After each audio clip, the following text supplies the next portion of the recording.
Good afternoon. I'm Haley Leija with the Galveston Bay Foundation, and I want to welcome you to Concurrent Session 10, Track 2.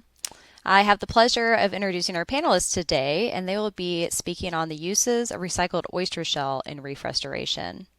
So we'll begin on the Northeast Coast with Billion Oyster Project in New York, where we'll hear from Charlotte Bosch and Danielle Bissett. We'll then move down the East Coast to North Carolina Coastal Federation with Aaron Fleckenstein, and then into the Gulf of Mexico with Kristin Russell from Coalition to Restore Coastal Louisiana.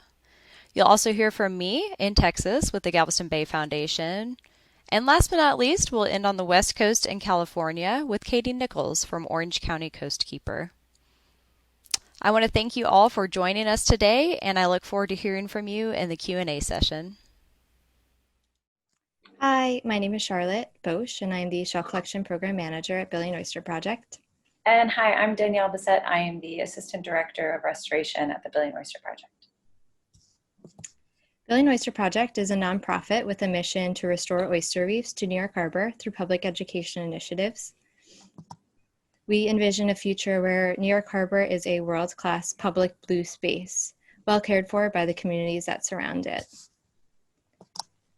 One aspect of our restoration work is our shell collection program, which collects oyster shells from New York City restaurants to reuse as part of our restoration work. Pre-COVID-19, we collected oyster and clamshell from roughly 75 restaurants in New York City, collecting on average 400,000 pounds of oyster shell a year with a 5-day-a-week pickup schedule. Back in March, we paused the shell collection program due to COVID-19. But this past August, we restarted on a modified 2-day-a-week schedule after a 5-month pause. Our shell collection program, our operations are conducted by the Lobster Place, which is a wholesale seafood company located in the Bronx. The Lobster Place employs a truck driver, operates our truck, and manages the overall day-to-day collection process. My primary role for the shell collection program is managing all of our restaurant relationships and any hiccups that come along with shell storage and collection at each restaurant. I also conduct restaurant outreach and onboarding, and I am the Lobster Place's main point of contact within Billion Oyster Project. Another aspect of my work is conducting educational dining events at our shell collection restaurant partners called Oyster Socials. Here we talk about shell collection and BOP's work over unique oyster preparations designed by the chefs at each restaurant and paired with beverages. One of our lead funders is Talisker Single Malt Scotch Whiskey. They're one of our lead funders of the shell collection program. And events like this one, our Oyster Socials, are ways that we incorporate Talisker into our year-round programming. So back to the logistics of shell collection, the Lobster Place will pick up shells from restaurants and transport those shells to a depot in Brooklyn, where the shells are dumped into a 30 cubic yard container. About once a month, these containers fill up and the shells are transported to a curing site on Governor's Island. Here, the shells are piled no more than 3 feet high, and environmental conditions like hot temperature, rain, and critters eating the flesh off of the shell clean and prepare the shell for reuse. One of the largest hurdles being in New York City is finding accessible places to cure our oyster shells. We've partnered with both public and private entities and are always on the hunt for additional curing space. We also host volunteer days cleaning the shell and preparing the shell for reuse in one of our many oyster reef structures. Once cured, the shells are either placed loose, unseeded at one of our oyster reefs, or seeded with larvae produced at the hatchery on Governor's Island out of the Harbor School, which is a public high school, or in our new remote setting facility in Brooklyn. This newly set spat-on shell or young oysters are transferred to BOP restoration projects across New York City that my colleague Danielle will discuss more. Great, thank you. So now I'm going to talk about what we do with the shell when we receive it from our shell collection program. And in addition to the physical conditions that we design our projects around, we also have 4 main installation categories that will also inform our design, which are oyster research stations, community reefs, oyster nurseries, and large-scale oyster restoration projects, which I will get into in the following slides. So, next slide. So our oyster research stations are small off-bottom baskets that are primarily used by students and teachers that are installed on a bulkhead, railing, a pier, that are easily accessible because the primary objective is to expose students and teachers to the hands-on learning at the water's edge in New York City. Next slide. The community reefs are on-bottom structures that are typically installed in shallow, near-shore locations where the public can wade into the water to retrieve files and bags to monitor oysters and to learn how to collect data and why it's important.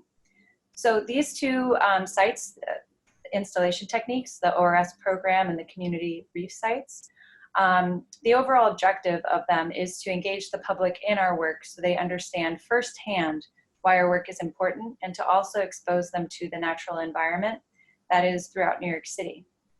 The harbor is usually a key natural resource that the public should have access to, and so through our public engagement programming, we advocate for this access constantly. Next slide. And then we have oyster nurseries. And these are off-bottom structures that either float or are attached to piers or floating docks. The primary objective for these types of installations are to increase the number of adults throughout New York Harbor. Two major things that are lacking in New York Harbor to oyster restoration are, one, healthy adults that are capable of spawning, and two, hard substrate for larvae to set to.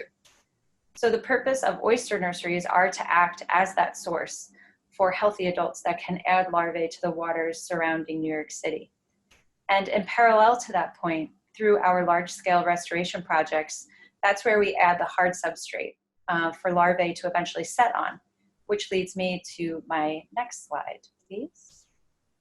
So these large-scale restoration projects are on-bottom installations that are multi-acre projects that include both loose shell and shell contained in some form or another. For example, our standard gabion, which is the top left photo, is a 4 foot by 2 foot by 2 foot structure that we set larvae to, and this structure automatically elevates the spat on shell in the water column and maximizes the vertical space. So basically, we're jump-starting an oyster reef in this case. Also, we're working with e-concrete at a few of our sites, which is the bottom left photo and the bottom middle photo. The bottom left is an example of a future project, and the bottom middle is a picture from an existing project site in Staten Island.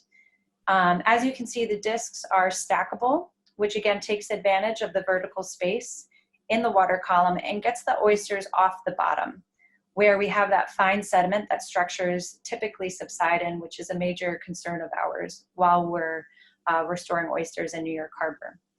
And as you can see, the oysters are growing really well off of the e-concrete disc. They automatically go into that open space and grow into the 3D habitat that we normally see oyster reefs do. And just to note, this is not a comprehensive list of our large-scale structures we're using, but it does give you a sense of the design opportunities that we're implementing to restore oysters in New York Harbor. Next slide. So that's the end of our talk. Thank you so much for the opportunity of speaking on this panel, and please feel free to reach out to Charlotte or myself for any additional questions that you may have. Thank you. Thanks. Good afternoon. Thank you for joining us today, and thank you to Haley with the Galveston Bay Foundation for organizing this panel discussion on the uses of recycled oyster shell in restoration projects. My name is Erin Fleckenstein. I'm a coastal scientist and regional manager with the North Carolina Coastal Federation. We are a private nonprofit organization that works to empower people from all walks of life in the active stewardship of our coastal resources. We focus our efforts on improving coastal water quality and critically important habitats such as salt marsh and oyster reefs. We do this through our program areas of environmental advocacy, environmental education, and habitat restoration and preservation. I was asked to talk with you today a little bit more about how we as an organization use oyster shell in our habitat restoration projects. In North Carolina, similar to other states and areas of the country, oysters are at critically low levels. This is largely attributed to historic overharvest without returning enough substrate to the water, followed subsequently by continued habitat loss, natural disasters, low recruitment, disease, and predation, as well as declines in water quality. While we do not have a current stock assessment of our oyster population in North Carolina, the state does declare oysters as a species of concern in need of management. There have been actions taken in the state to restore oyster population for over a century. There are three main ways that oyster reefs are built in North Carolina. These are through our living shoreline restoration efforts, culch planting, and patch reef creation, as well as oyster sanctuaries. Each of these three methods for building back our oyster population have slightly different techniques associated with them and also slightly different outcomes or goals associated. Living shorelines are really designed to limit shoreline erosion as well as to build back oyster habitat. Culch planted reefs are designed for building and replenishing substrate for larvae to settle on and subsequent oyster harvest, and oyster sanctuaries are built to serve as brood stock reserves. Living shorelines and culch plantings are where we see the most use of recycled oyster shell in the habitat creation. In order to get material that is needed for reef building activities, the state, nonprofits, and others will often buy shell from shucking houses, and we also use marl and crushed concrete to build out the reefs when we don't have enough volume of shell in our available to us. In 2003, the state launched a shell recycling program with the idea to collect as much shell as possible from restaurants and from individuals, from private oyster roasts, etc., to get that material and make it available to use for restoration practices. The recycling program ran for about a decade, and at its height, the program recycled approximately 300 tons of material annually, which accounted for about 15% of the shell that was needed by the state for their culch planting practices. So this graph here shows you the sort of main active years of the recycling program, the total amount of material that was used by the state in their culch planting activities, and then the green portion of each of the bar graphs is showing you the amount of material that came specifically from the shell recycling program. So this program ran for a little over a decade, and by 2018 it had to be ended due to state budget cuts. The state continues to build oyster reefs, but now they focus their energy on strictly buying material from shucking houses and other shell providers. So the Federation, seeing an opportunity to collect shell for our restoration practices and also to build on the program and the outreach and engagement activities that the state had started through their shell recycling program, we secured a small foundation grant in order to launch what we call the Restaurant to Reef Oyster Shell Recycling Program. This program is still very much in its infancy, but it is building off of the state's program and also making a few changes and modifications. We rely on a few strategically placed stockpile locations that have roll-off dumpsters on them, and we use a cadre of fantastic dedicated volunteers who visit our oyster selling restaurants and collect discarded shell in 5-gallon buckets and then bring it to those roll-off dumpster and stockpile locations. We didn't want to just collect the shell, though. We also wanted to use it in our restoration practices. And so I'm going to talk to you about how we've gone about siting our restoration project that used shell from this Restaurant to Reef program. We met with a group of fishermen, 4 fishermen that we had a previous relationship with, and they helped us to think about where we should be prioritizing our efforts for building oyster reefs. They met with us and helped us to identify areas where it might be suitable to build either a living shoreline or a culch planted or patch reef location that would be open to harvest at some point in the future. And in addition to siting the reef, where would these be good locations to build reefs, we also asked them, where are areas that we should be avoiding, where's potential conflict, either with existing commercial fishing activities or other recreational uses of the sound that they were aware of that we needed to consider in our siting. The information that they provided to us was compiled in this map. And so now we had a very general idea of where we could explore for restoration, but we needed to hone in on it a bit more. One of the fishermen that had provided us with some input offered to spend a day on the water with us, diving into one of these sites a little bit more deeply. So we spent the day in Wysocking Bay, which if you look at the map, it's the location on the bottom left of your screen, and that was one of our priority sites for restoration. So we spent the day with Joseph Andrews collecting some information about Wysocking Bay to sort of better identify our project. We visited 8 spots within Wysocking Bay and captured a suite of information about each of the sites to help inform our ultimate restoration design and site selection. So some of the things that we were collecting information on when we were in the field included some of the physical siting characteristics of the areas that we visited, including bottom type. We didn't want to site our reef in an area that was either too muddy or too sandy. We wanted it to be sort of a healthy mix of the two, just right, for the oyster restoration to be successful. We wanted a water depth of about 5 to 6 feet. This was both for the construction access and future access for hand honging. We also were interested in capturing information about how exposed the site was to prevailing winds and wave energy, because we wanted to be able to deploy our material as just loose oyster shell, and so we needed a site that wasn't too exposed. It needed to be somewhat protected. In addition to those physical siting considerations, we also looked at some environmental data about the sites that we visited. We were looking at making sure the salinity range was conducive to oyster growth.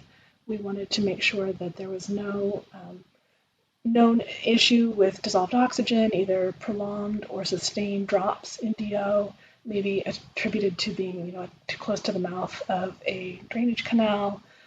Similarly, we wanted to make sure our site was not in an area that would be prone to sedimentation, again, siting it away from drainage canals, and that the bacterial levels were suitable for oyster growth and eventual harvest. We wanted to make sure that the water quality would support the oyster harvest eventually.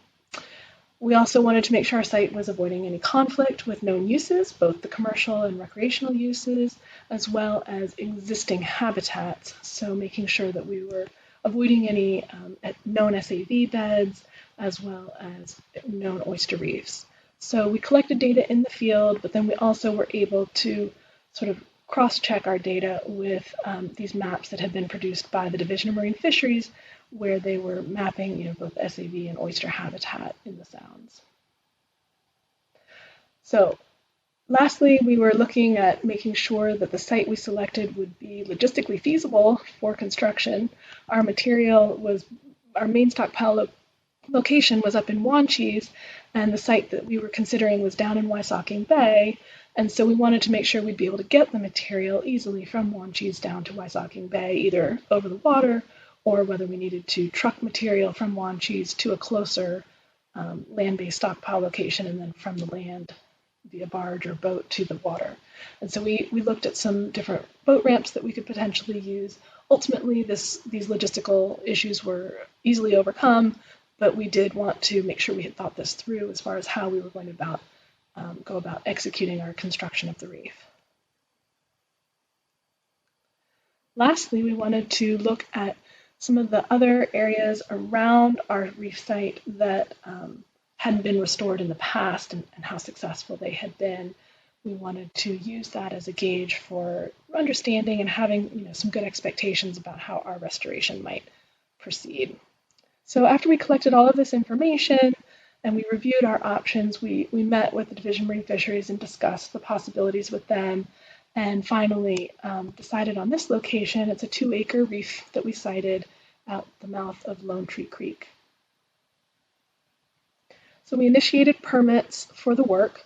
Ultimately, though, we were able to work underneath the state's culch planting permit, which helped tremendously as far as a time saver is concerned. The only limitation with us working under the state's permit was that we had to use their equipment and follow their protocols, which was fine, but it did mean that we were on their schedule as far as deployment was concerned. Not a problem. It all worked out great, but that was one of the sort of limiting factors of working underneath the state permit.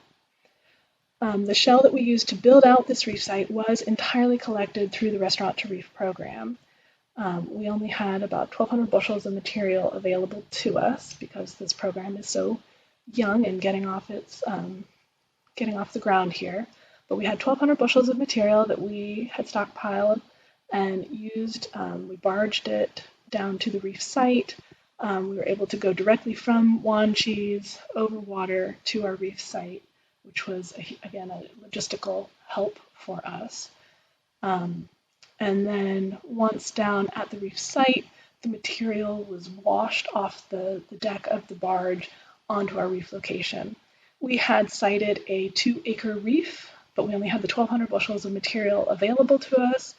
We wanted to get to a minimum height of 6 inches off the bottom, up to 12 inches. So we concentrated the material into sort of 1/4 of that 2 acres. So about a half-acre reef was constructed with this material.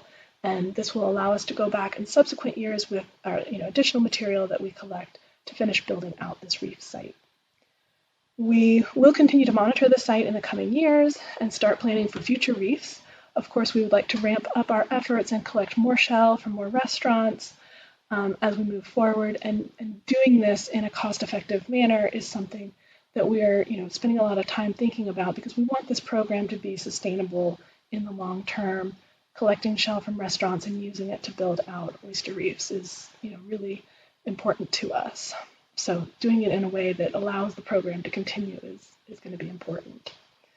Hope to be able to come back and share with you guys success stories about how the reef is doing in the future years.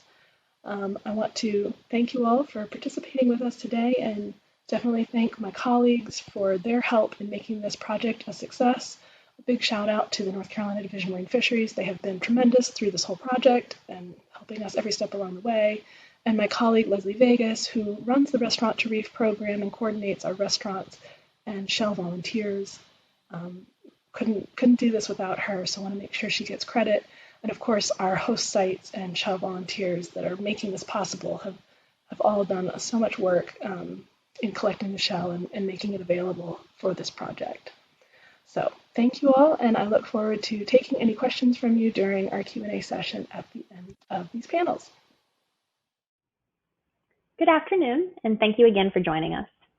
I'm Kristin Russell, the coastal scientist for the Coalition to Restore Coastal Louisiana. I focus on monitoring of the Coalition's coastal forests, marsh, dune, and oyster reef restoration projects across Louisiana's coast.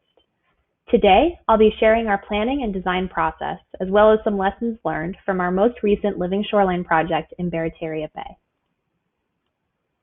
The Coalition's oyster shell recycling program began in 2014 with 2 primary goals. First, to capture oyster shell that would otherwise go to landfills, and second, to return those shell resources to Louisiana's coastal waters. Our program operates on a network of partners. We work with 18 New Orleans area restaurants to secure a waste oyster shell. In exchange for about 70 tons a month of shell, we provide them with an alternative endpoint for a major waste product. We help support their sustainability practices, and we provide them with promotional opportunities. To handle this volume of shell, we partner with a local waste contractor, Phoenix Recycling. We also partner with volunteers to prepare the shell for installation and, when possible, to build the reefs themselves. Our shell bagging and reef deployment events are an opportunity to engage the public in Louisiana's coastal land loss challenges. It encourages stewardship and helps the public make smart consumer choices. The program has engaged over 1,400 volunteers to date, many of whom go on to become coastal advocates. So far, recycled shell has been used to construct 3 living shoreline projects. The first, completed in 2016 in Biloxi Marsh, is a half-mile-long breakwater structure made of galvanized steel gabion steel baskets, primarily filled with loose but with some bagged shell. Our second project, the Pointe-à-Chêne Community Reef, which we completed in 2019, was the first of our community-based projects. we partnered with the Pointe-au-Chien Indian tribe to hand build a 400-foot bag shell reef to mitigate erosion of an important cultural resource. We have a fourth reef planned for the spring of 2020 in Plaquemines Parish, following a very similar design, this time in partnership with the Grand Bayou Indian Village. Today I'm going to focus on our third reef and most recent project, our Barataria Bay Living Shoreline. The Barataria Bay Living Shoreline is located in Hackberry Bay. When we're approaching our projects, we look at three primary factors in planning. First is the suitability of a given area for an oyster-based living shoreline solution. That includes basic physical considerations like water depth and the energy of the environment, but also the relative suitability for supporting oyster settlement and growth. We don't have the capacity to seed our projects, so we are relying on natural recruitment. We also look to the future when assessing habitat suitability. We look at how things like sea level rise and large-scale restoration projects might impact our sites. For this project, we consulted with regional oyster experts, online restoration tools, and traditional ecological knowledge literature to help us determine that our location provides suitable habitat for oysters. Through our partners at the Louisiana Department of Wildlife and Fisheries, we know that while the area doesn't seem to follow a traditional seasonal pattern of spat set, they do get strong, if irregular, sets of spat and have for several years. There's also a managed seed reserve nearby that could serve as a larval source. If you look at that image to your left, the blue blob in Hackberry Bay is that seed reserve. The green line is the location of our project. We also ensured that this project was located outside of the potential outfall area of nearby planned restoration activities. Second, we're looking at relative need. A whole lot of Louisiana could use some help. So we're looking for areas where we can have a broader impact at either a community level or an ecosystem level. So this area of marsh is a critical feature that protects that public seed preserve in Hackberry Bay to the north from the heavy predation and damage from boring sponges and invasive oyster drills that are common in the more saline water to the south. In addition to reducing erosion to that marsh barrier, this reef could also eventually serve as a source of oyster larvae for the area. Third, we addressed our ability to access the site for construction, monitoring, and as an engagement tool. So this area, from you can see from the map to your right, is home to dozens of private oyster leases, which we spent months identifying, contacting, and developing relationships with all of those owners and landowners and leaseholders, and working with them to identify access routes that were the least concerning to them and also efficient for our project. This site is also relatively close to boat launches in Grand Isle, making visits to the reef much more accessible. The Barataria Bay Living Shoreline was designed with four primary goals in mind, and they led our design. First, to maintain the nearby marsh's integrity by reducing shoreline erosion. Second, to create suitable habitat for oyster settlement, growth, and reproduction, and therefore in the long term providing ecosystem services. Third, to incorporate resiliency into the shoreline, not just armoring the shoreline, but also planning for the project to continue to provide some ecosystem benefit as it ages. And fourth, to serve as an example of how climate adaptation elements can be successfully incorporated into restoration projects. With these goals in mind, we ultimately decided to use a series of galvanized steel gabion mattresses. Those were filled with a mix of bagged and loose shell, and they were aligned parallel to the shore with regular breaks, stretching a total of about 4,000 linear feet. This design allowed us to address each of our goals. For erosion reduction, the mattresses are much more flexible than other support types, and they can be contoured along the shoreline profile, reducing concerns for things like scouring. The mattresses also create a 6-foot distance for waves to travel over before they reach the shoreline, which gives you more potential to diffuse energy before reaching the edge. As far as oyster habitat is concerned, we know recycled shell is an excellent culch material, and it creates a lot of interstitial space. The gabions were installed contoured along the shoreline profile, as I mentioned, which provides 6 feet over which oysters can settle at an intertidal depth. This provides more upper surface area compared to some other project types for settlement, and also a 6-foot range over which there is a habitat of slightly differing depth. As far as resiliency in the short term, This design is improved from previous projects in two ways. First, the gabions include a galfan coating this time, which provides longer corrosion protection. We learned that lesson pretty hard from our first reef, where the gabions have already started to fall apart.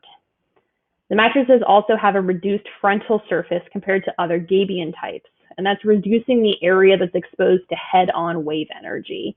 At our Biloxi reef, we think the already corroding gabion baskets gave way in part because of that head-on constant wave energy. In the long term, this reef also has the potential to convert to a subtidal habitat. As we see sea level rise over time, a healthy reef system that was intertidal is just going to shift to another habitat type.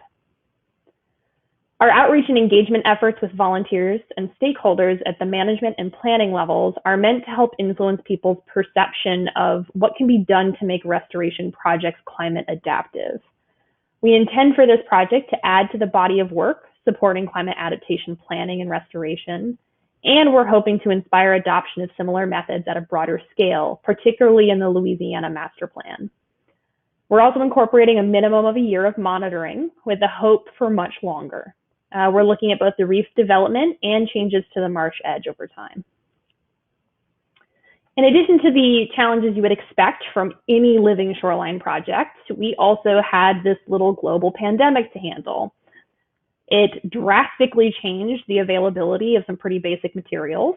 To remain within budget and planning, we decided to source our gabions from overseas. Unfortunately, that means that the manufacturing factory was initially delayed and then closed down. And our gabions, the literal building blocks of our reef, arrived in June instead of in January. We were also forced to pause work due to a loss of labor. Just as one example, our engineering firm's employees were furloughed for several months for safety, and we had to wait to stake out final alignment and confirm the access route. If you can't confirm those things, you run into problems with everyone's favorite, permits. Permitting is always a challenge, and it's much, much worse when nothing is working quite the way it's supposed to.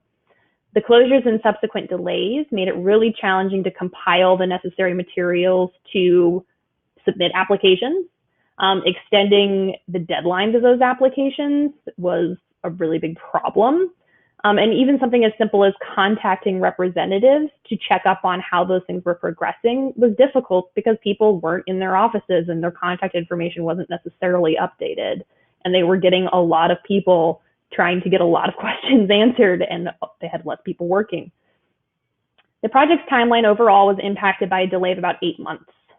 That doesn't seem like that much, but in addition to concerns about things like spat set timing, which is better in Barataria than other places, and things like undertaking construction during the peak of hurricane season, which is a problem, this also meant that we weren't going to be able to meet the deliverable deadlines for our funders and our partners.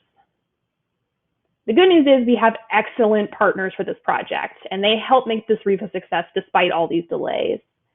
So the Living Shoreline was funded by the Louisiana Department of Wildlife and Fisheries, Shell, the National Fish and Wildlife Federation, and the Wildlife Conservation Society's Climate Adaptation Fund. The original timeline budget and deliverables for this project obviously did not take into account a global pandemic, and we worked really closely with all of our partners to make updates and address delays to help solve some of these unforeseen challenges.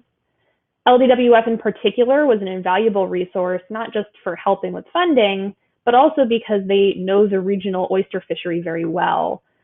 They have even offered to assist in seeding the reef, which is really exciting.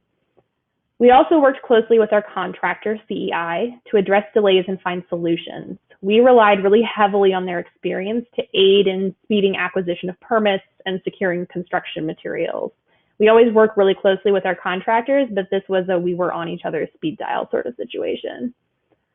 The regional leaseholders providing the local knowledge for the area really helped us make sure that we had both a safe and smooth access to the site. One guy in particular, Captain Pete, who you can see on the boat there, even marked off the staging area for the construction barges for us, met the barges full of oyster shell in the access canal, and led them like some sort of very strange parade to the site in his flatboat. It was great. I really can't thank these folks enough for their patience, their understanding, and their support. Thanks to them, Barataria Bay has a new reef, and we finished up construction just in time We finished about a week before Hurricanes Marco and Laura moved through the Gulf. Thank you so much for your time. That's it for me. Again, I'm Kristin Russell with the Coalition to Restore Coastal Louisiana, and please enjoy the next presentation. Hello again, everyone. As I mentioned earlier, my name is Leija, and I'm the Habitat Restoration Manager with Galveston Bay Foundation. So one of my main roles is overseeing our oyster shell recycling program and making sure that all that shell we recycle gets returned to the bay as native oyster habitat. In case you're not familiar with Foundation, we are a local nonprofit based out of the Houston region in Texas. And our mission is both to preserve and enhance Galveston Bay, not only for the ecosystem benefits, but also for the benefits to the surrounding communities. And we do this through a variety of program areas. We have an incredible education team who works with students both in the classroom and out in the field. We, of course, conduct quite a bit of restoration in marshes, along shorelines, and, of course, with oyster reefs. We also have an amazing water quality and quantity team who work with volunteers to monitor water quality all around the bay. We've even conserved properties around Galveston Bay as well. I believe over 8,000 acres now has been conserved and managed by Galveston Bay Foundation. And last but not least, we also work on advocacy. So to give you an idea of where we work, I always like to start with this map. So you can see there that yellow star, that is where our headquarters is located in Kemah, so just southeast of the Houston Metroplex. And Galveston Bay itself is a bit of a misnomer. A lot of folks think that we work solely on Galveston Island, but in fact we work throughout the entire bay system and all of its sub-bays, including Trinity, East, and West Bay. So what brings me here today is, of course, reef restoration, and sadly, habitat degradation is one of the key issues surrounding our estuary, and one of those habitats is our native oyster reefs, specifically eastern oysters.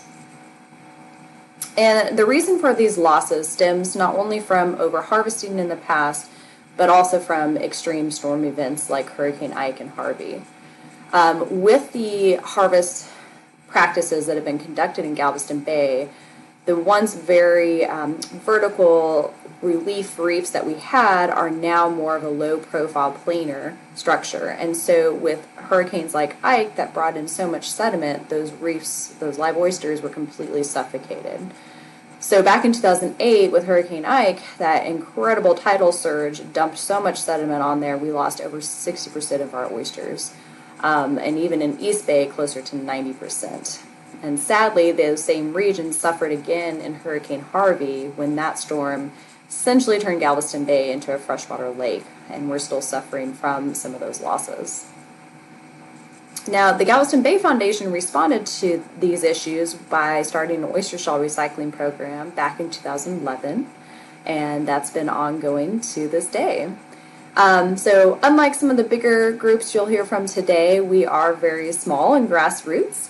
You can see from this picture here, we do have staff that collect the shell from our restaurant partners, and we are currently utilizing this landscape trailer pulled by a half-ton truck.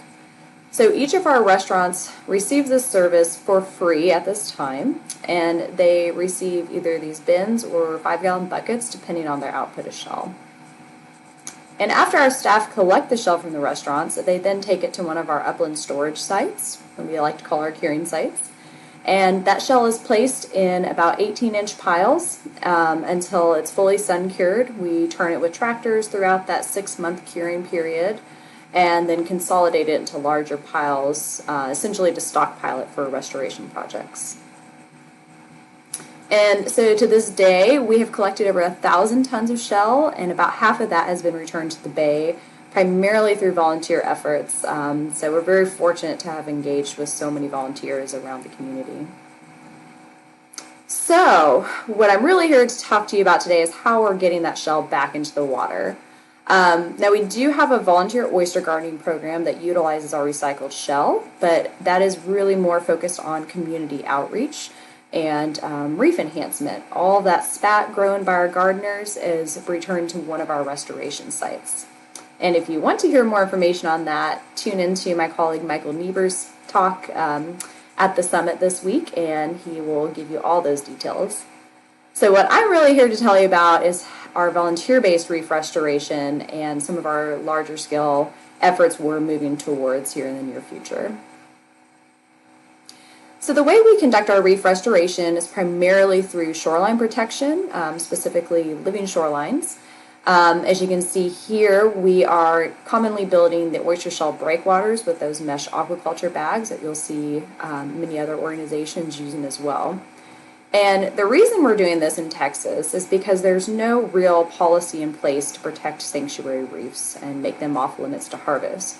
So we take advantage of the fact that along most private property shorelines, those reefs are restricted from commercial harvest due to human health and safety issues dictated by the state. So that's why this is a very effective way to create both reef habitat and protect the shoreline. And so to give you an idea of how this works, this is just some cross-section views of our oyster shell breakwater design. We adapted this from Tampa Bay Watch, so you may have heard it called an oyster bar. But essentially we make those oyster shell bags with the mesh aquaculture netting and place those in that pyramid formation to create that wave break. And of course create oyster habitat as well. And all of this is done through volunteer effort, which makes the projects that much more meaningful, at least in my eyes. And man, these volunteers love this heavy-duty work. I can't believe it some days. They are very, very dedicated. So these folks help us bag the shell, which weighs anywhere from 30 to 40 pounds per bag, and then they float it out in those blue tubs to wherever we're building that day and place the bags one by one to make that pyramid. And typically, depending on the size of the volunteer group, we can build anywhere from 25 to 100 feet of that oyster shell breakwater in one volunteer session. And of course, this is what we hope to see over time. This is from one of our properties actually on Galveston Island. And, eventually the goal is for those oysters to completely encrust this structure, not only to solidify it as a breakwater, but also, of course, to build an oyster reef. And I've actually seen flounder, black drum, all sorts of species enjoying the benefits of this reef habitat. So far, we have constructed 5 of these projects throughout the Bay system. But like I said, this is pretty new to Galveston Bay, and we're one of the only ones doing this work in the northern part of the Texas coast. So that being said, with those 5 sites, we're starting to be able to kind of assess and work on some adaptive management moving forward with using our shell in these projects. Obviously, there are many benefits. Not only does it use our recycled shell, but of course the volunteer engagement is vital. We couldn't do this without our volunteers, and it's such a great way for them to get hands-on experience and exposure to the Bay. We've even had a lot of corporate groups really enjoy doing these work days with us because they use it as a team building effort. And then sometimes they do match it with financial contribution, which is great for us too. And of course, there are so many ecosystem benefits. I don't have to preach to you guys about that. Unfortunately, though, we are seeing some downsides to this approach. There's a question about cost effectiveness with the oyster shell. While we're not effectively paying for that material, the collection of it is not cheap. So there is kind of a cost-benefit analysis you have to weigh in looking at using this shell and using volunteers over just paying a contractor to come dump rock. And of course, there are limitations with the volunteers. We do have to keep health and safety in mind, and so these projects tend to take much longer. For instance, the one you're seeing most of these pictures from is ongoing to this day and had been started in 2014, so 6 years, and a contractor could probably install that rock in a matter of a month. So there's that as well. And then last but not least, we're running into issues with those mesh bags. That material is starting to break down. The picture you see on the right here is from one of our projects that's been in the water since 2013.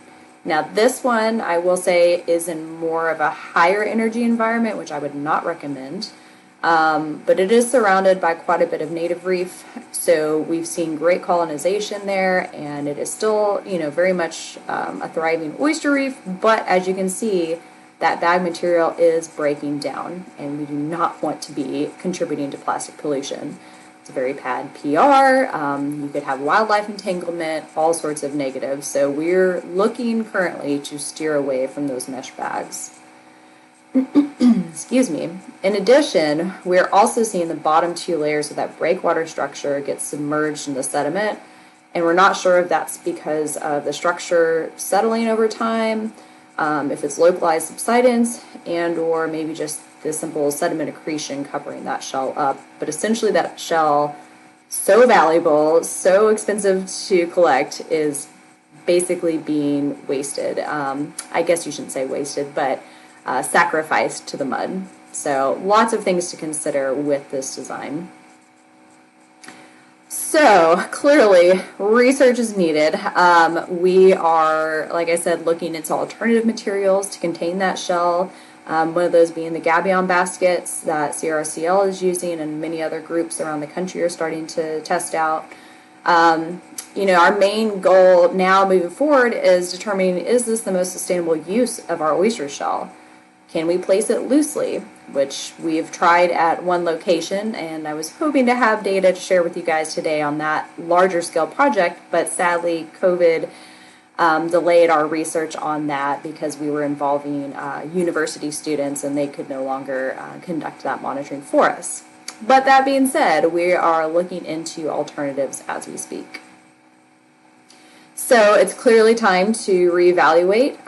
So we are really focusing on this research and monitoring component right now, specifically with Texas A&M University at Galveston and University of Houston, through a few amazing professors that are helping us to address some of these issues, specifically the alternative shell containment ideas and looking into some sun curing protocols and conducting additional research there. We also recently reinstated a regional oyster work group to help guide our restoration efforts, not only for the foundation, but for the region as a whole, and help us find ways to partner and work together more and cite future projects, come up with B&Ps for the region. So we're really kind of in this reassessment evaluation phase to ensure that all of the shell we're collecting is put back into the bay in the most effective way possible.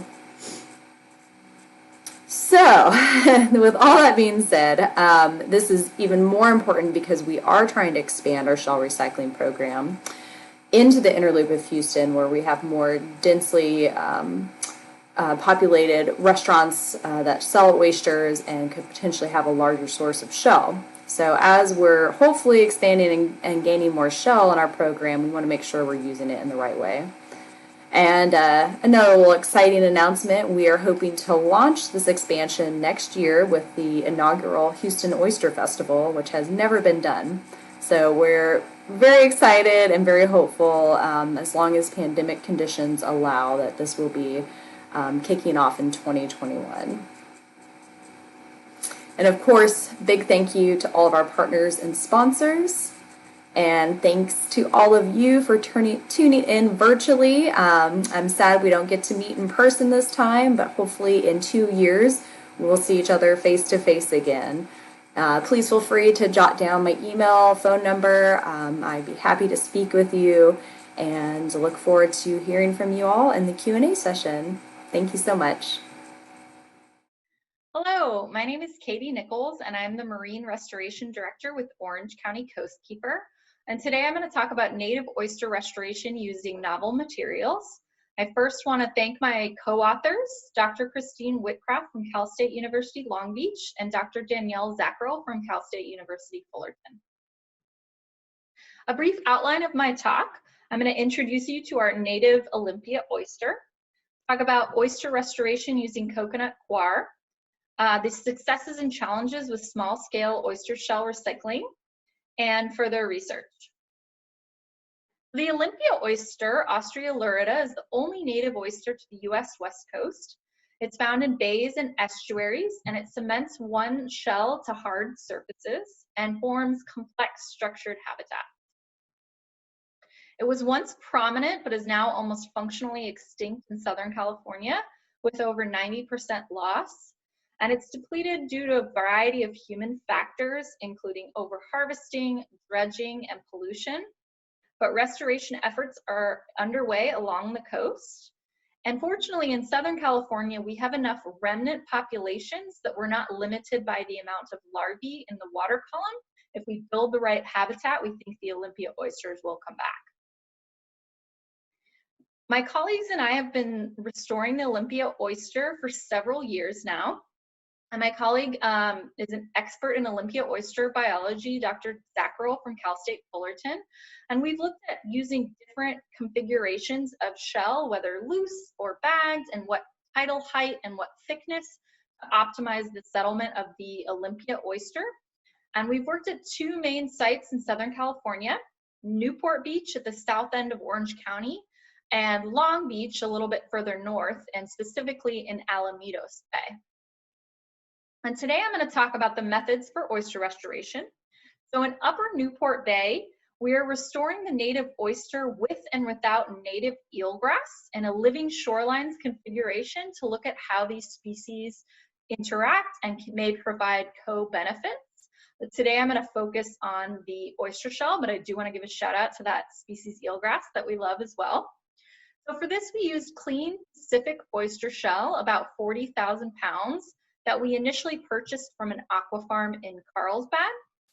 And we put this shell out in hand-sewn coconut coir bags.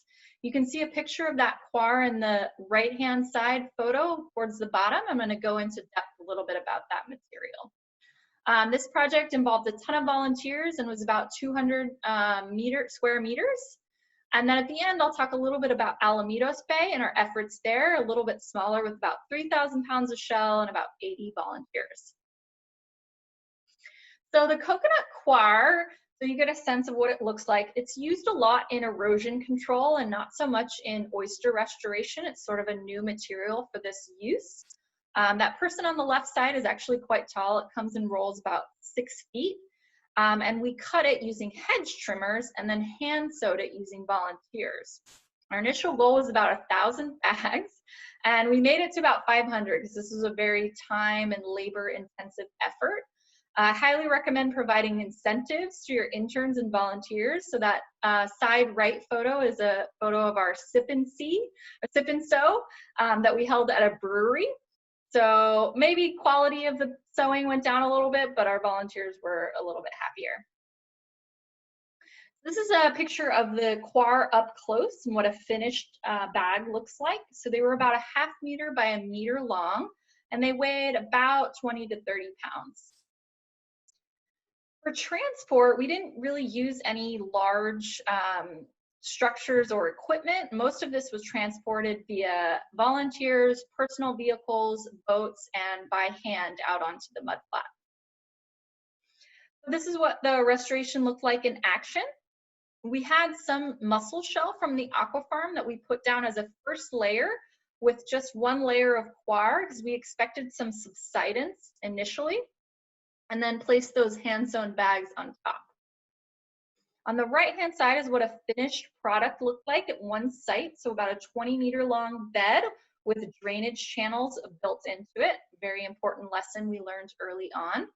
And a shout out to over 250 volunteers that helped us out at 3 and 4 in the morning placing this shell on the mudflat. After about a year, we had native oyster densities that were over 14 times higher on our restored site than initial densities, and over 6 times higher than nearby reference sites. After 2 years, we have consolidated native oyster beds living at 2 of our sites, and we just finished our 3-year sampling effort, so we'll be able to see how these beds have changed over time. This is a graphic of the 2-year post-restoration data compiled by my colleague, Dr. Zackrell, who's leading up some of the quantitative sampling efforts. And on the x-axis, we have site, and then on the y-axis, we have oyster density. And you can see that regardless of whether or not eelgrass beds were present, native oyster densities went way up when we had a restoration at the treatment site versus a control.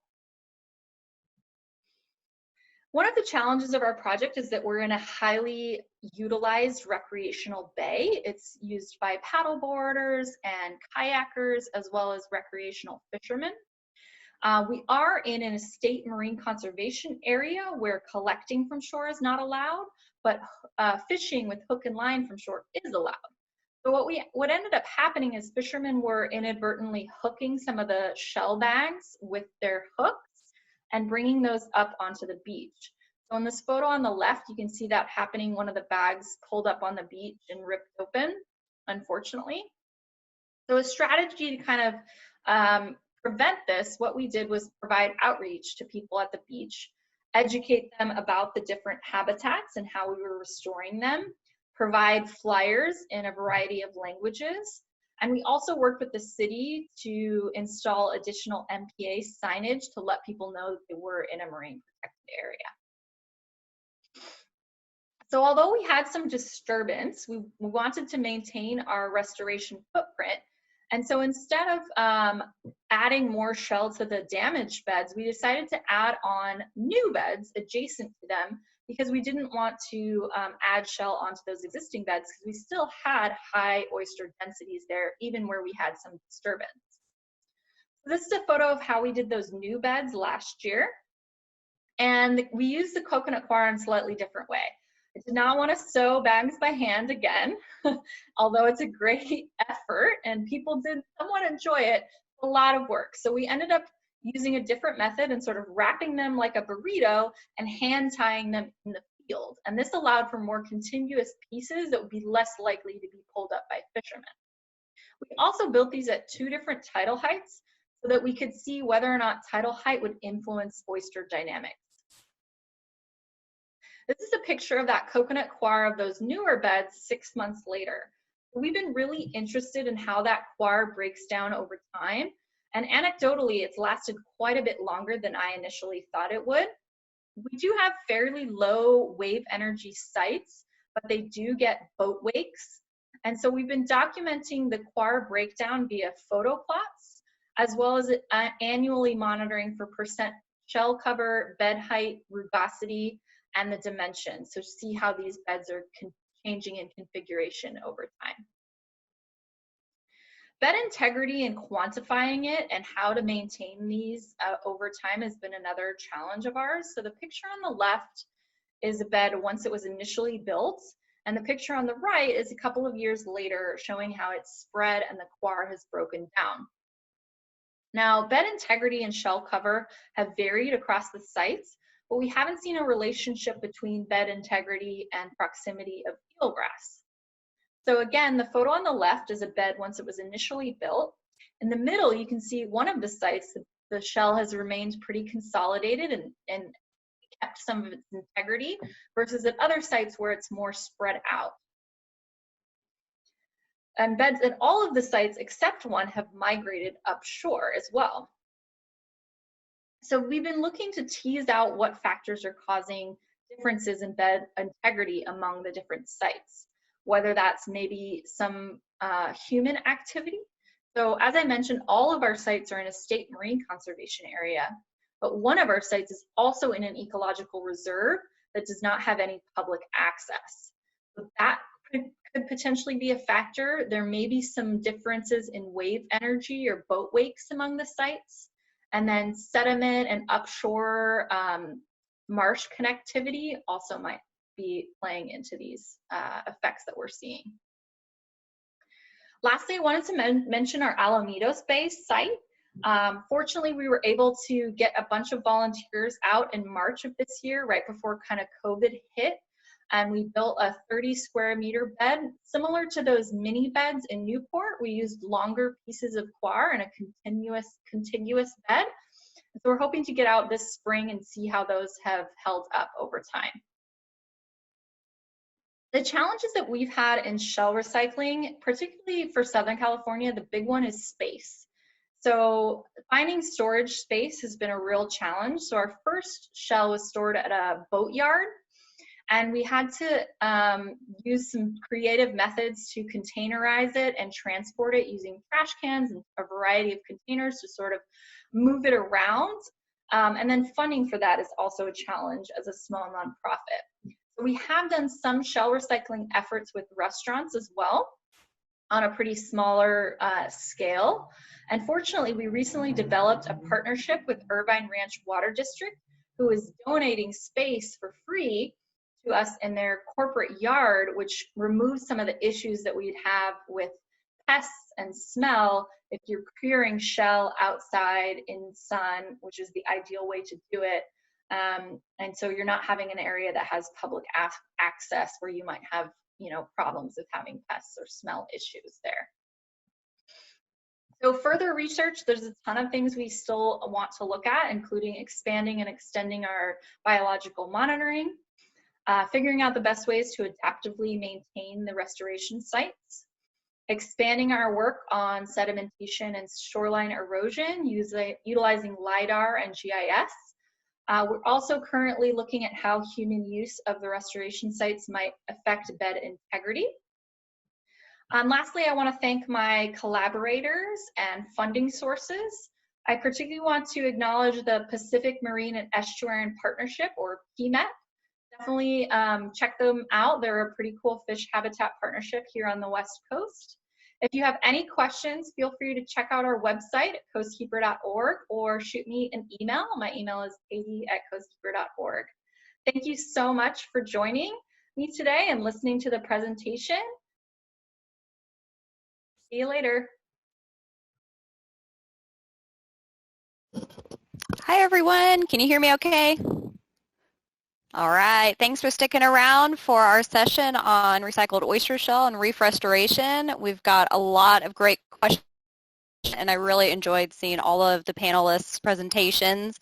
So sorry your PowerPoints did not come through. So folks, if you want more information from Krista, definitely jot down her email and reach out to her. So we've got some excellent questions. Combine a few and then let each of our panelists address it. So there's been a lot of recycling programs, tips, challenges, any regulations or policy hurdles. Is it actually cost effective? So I'd love to hear from each of you about that and how your organization has addressed shell recycling and getting your program going. So let's start with Katie. I have you first on my screen. Sure. So of all the projects that were discussed, I think ours is the smallest in scale. We're talking like basically buckets from restaurants that were collected, not any kind of big trucks or large space. And so the main challenge for us was having a space that we could store it at, and we didn't secure that until recently where we got a space for free. And I would say generally, small-scale shell recycling is challenging unless you have some good infrastructure or a large amount of funding in place to get those trucks and transport materials, because it's difficult to kind of keep it going and to be cost-effective on a small scale. But the first thing I think is having the space to cure it. That was one of our biggest challenges. Great. Charlotte and Danielle, you want to weigh in on your side of things?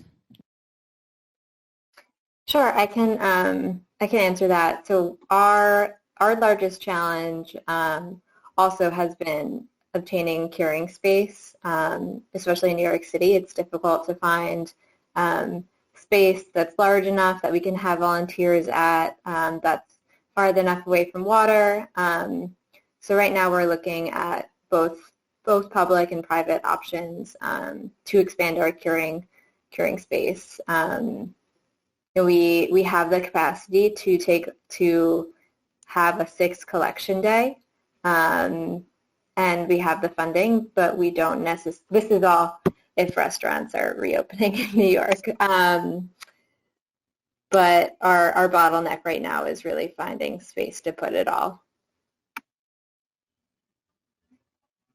All right. How about Krista? Yeah, so for us, the biggest challenge has been just sustainability of the program itself in the form of funding. It is really expensive to move tons of rock around. So that's always been the biggest challenge. We have now 18 partner restaurants, but at one point we had as many as 26. We move a lot of shell. So it's regular constant pickups for our restaurants. They have the option of 7-day a week, and many of them take that. Our program is a little different. Our restaurants actually pay into the program. They don't pay the whole cost. We subsidize that heavily for them, but it keeps them engaged in a different kind of way, and they can actually say that they're putting their money where their mouth is when they say things like they care about the sustainability of this fishery and what's happening to the coast, and that's worked out well for us so far. Curing space is another one. We got funding for a new curing site recently, and it took us over a year to find somewhere, but it's happening now, which is great. So. And Erin, what about you in North Carolina? Yeah, our program is still really new, and but I will say that we had state funding for a shell recycling program for about 15 years, and the state looked at the dollars and cents of it, and it didn't work out as far as being a cost-effective program, and that really is one of the reasons why they stopped the program, is they weren't getting enough shell in the recycling to make it worthwhile. So there's the added benefits for us of doing the outreach and education that come from the shell recycling program that we're able to promote in a way that the state isn't always able to do. So we still see the value in it. We are, our executive director has given us sort of the directive that we need to make it a cost-effective program ultimately, that it needs to sustain itself. But we're in this phase right now where, there's this, I think, magic number of how many bushels you collect, and that sort of having that volume that makes it cost effective. And we're not, I'm not going to lie, we're not at that point yet that it is cost effective to collect the shell. But in North Carolina, the state and nonprofits, when we can't get enough through our recycling program, we're able to buy from shucking houses, and it costs about $3 a bushel for us to buy shell to use in restoration projects. And so that's sort of our target, is trying to make our collection efforts equal $3 a bushel or less, ideally. So that's what we're working towards, but I don't think we're quite there yet. And then we've got lots of space. Y'all are welcome to send your shell to us here in North Carolina. We've found working with our local landfills and the county recycling centers, they've been able to set aside some designated area for us to put shell, and that's been a really effective partnership for us. And then the state also maintains some stockpile locations that they've given us sort of a corner of their stockpile area to put shell. But we can always use more space, and there's always the logistics of getting it from those landfills to our restoration projects is another hurdle to overcome. But got lots of rural space here in North Carolina, so if you guys need places to store shell, send it our way. Good to know. Thanks, Erin. We'll ship some on a plane to you. Right, yeah, it'll be cost effective that way. Yep. So it definitely sounds like storage and transport is a key issue, and I'll say we face the same challenges in Texas. Although space isn't quite as much of an issue, we've been fortunate to partner with the Port of Houston Authority, who's leased property to us for a very nominal fee, and we get to capture that value then for a lot of our funding. And speaking of funding too, we've been very fortunate to get federal NOAA grants through our state CMP program, so that's been mainly supporting our efforts. But yeah, I would say as far as challenges go, funding's the biggest for us, and then also just getting restaurants to cooperate and make sure that they're only putting that shell in the trash cans, not the actual trash. So that's a huge issue we still run into these days, and I see lots of heads nodding, so it seems like this is a common issue. So I'll just hop right into another question here. I've seen a few of these come in about sun curing the shell. So the question was, how long do you sun cure the shell? What made you decide on that length of time? And are there any guidelines or protocols that your organization follows for sun curing? So if anybody wants to kick us off.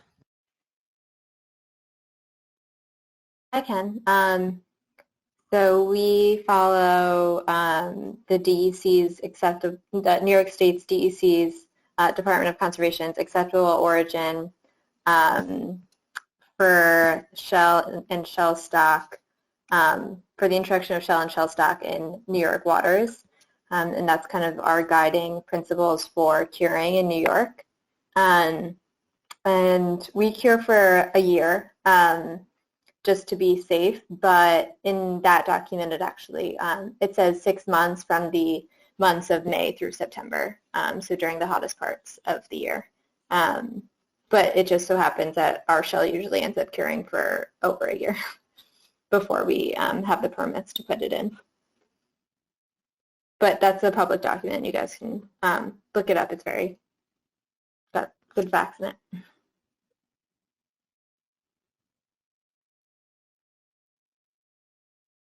I know our program follows similar guidance. 6 months seems to be what everyone says is the minimum. We're in Louisiana. We don't have to worry about it getting too cold for the curing to happen so much. But even with that 6 months, just the cadence of how we complete projects and permitting, it's usually at least a year in between projects, if not a little bit more. So that all of our shell sits for at least a year. But that 6 month is the hard cutoff for us. And I would just weigh in, we're similar, it's 6 months to a year for curing before the shell is used. I will say that we've had some interest from our local fishermen. They would like to explore some of them say put the shell back in right away, that there's some sort of chemical cue that comes off of the shell that may attract more oysters. So it's an interesting area of research that I think needs some more investigation, whether or not there is any benefit to earlier, placement of the shell, if there's any kind of shell breakdown that would, by leaving it in the sun for too long, I don't know. So it's something that they're asking us to explore, and we'll probably look to do some sort of a small pilot research project with them to look at the curing timeline. And on the flip side of that, since we're using clean Pacific oyster shell, Crassostrea gigas, to recruit the native oyster, a different species, we have to be really careful about curing so that all that live tissue is gone. Mm-hmm. So it would be, 6 months to at least a year, and usually it's longer than that. Yep, sounds like the same as everybody else. Texas requires us to do at least 6 months, and again, it's usually more than that, a year to 2 years between, that lag time you collect it and actually use it. And kind of like what Erin was saying, we're also starting to look into doing some research on this as well. Actually, I've got a grant due next week to hopefully fund some of this work next year. But from what we've looked into thus far, there's really only 1 or 2 publications out there. The Bushwick, I think 2004 publication, and that's where a lot of these timelines come from, at least that I'm aware of. I would love to hear from anybody else if you know of any other information. Oh, looks like Maureen, thank you. You just put that publication in the questions here. All right, so moving on to one other question, I'm seeing a few comments about, a lot of folks are asking if any of us are using rock or other type of culture material in addition to the shell, and if we do see a cost benefit to using the shell over that other material. Just any thoughts on that, folks? We did use mussel shell as a first layer just to deal with subsidence into the mud, but no rock. Yeah, we've only used shell because we have this shell recycling program. We're working in really high energy environments, so it has to be contained some way or it'll end up several miles from where you put it. But we are trying to get some more information. There are folks out there who say oyster shell attracts fat better than other substances. Our systems aren't particularly spat limited, so the spat will set on a toilet seat. But on other places where there is a spat limitation, you may need something more like oyster shell. So it just kind of depends on the region, from what I understand. But we're looking a little bit more closely into that because it is expensive to recycle. And I'll just jump in here too. Sorry for the background noise. We've also used clamshell and porcelain. So porcelain from crushed toilets.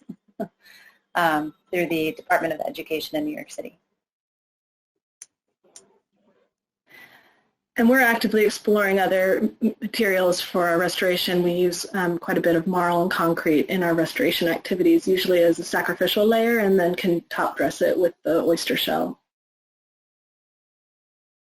And as I also said earlier in my presentation, we're using a form of eco-concrete, which the oysters grow really well off of. So it's not loose material, but it is a different substrate for sure. Yeah, in the state of Texas, Texas Parks and Wildlife typically does place either rock or limestone culture material and caps it with shell. And kind of on that note, since we're running short on time, I'll pose a question to the panelists. What do you think the ideal height should be for a reef building off the bay bottom? I heard Aaron throw out 6 to 12 inches. I know our state reps have told me 18, but I'd just be curious to hear what you all think about that.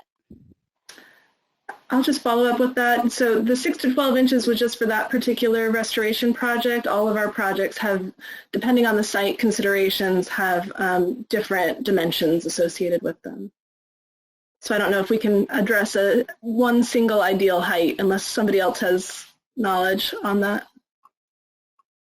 We've tried to get them to at least a foot when we can, a foot high. The thicker, I think for us, it's been kind of the thicker the better. Yeah, I tried to answer some of the questions in the chat too. I know we might get cut off here, but there's a lot of good questions. So thanks everybody for participating and asking good questions. I know for us, our reef projects are intertidal because they are designed as living shorelines. They're shoreline protection in addition to being oyster habitat. So it's different, but subtidally, I know that the Department of Wildlife and Fisheries is usually trying to do at least a foot off the bottom. We have really, really soft bottoms and lots of sediment though, so things can get covered quite easily. Yeah, I think that's where Texas is coming from too. We get a lot of subsidence, so if you build a little bit higher, at least you can account for that settling as well. And Yeah, Charlotte or Danielle, yeah. Yeah, we actually just installed a project this summer that we were putting down loose spat-on shell and loose blank shell, and to build the shell mounds, we put down around our range was 12 to 18 inches because that site was very, very soft. All right, everyone. Well, it looks like it is time. Thank you all so much. I'm honored to be a part of this panel today, and thanks everybody for joining us. Please feel free to reach out over email and hope to see you in 2 years. Thanks, guys. Thank you. Bye.